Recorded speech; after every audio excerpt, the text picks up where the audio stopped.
I've been reading this book, The Everlasting, and I love when books provide the space for you to think outside of what's happening in the book itself. And so in this, we have a premise of a scholar who has studied and researched a story, and then he then becomes the author of that story. It's like it's time travel, which I love, but this idea that we write the story, but we also study the story, which made me kind of go into this deeper dive myself and think about how I, as a scholar, have obsessed about certain stories or return to certain stories and themes.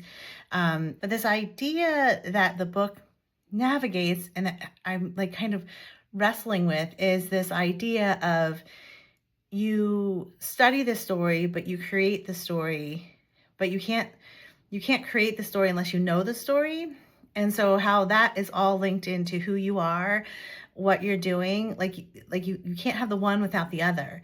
And so this idea that the obsessions, the area of interest and scholarship is linked to the story you've written, but you can't actually write that story until you've done that scholarship or that research. But now that you have that, you write the story. And so you're in the story, but you're the researcher of the story, but you're not in the story. Anyway, I love where this book has taken me.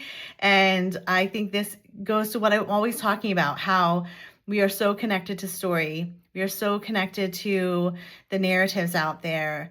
They give us insight to ourselves as well as the community around us.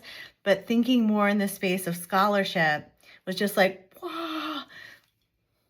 Anyway, love it.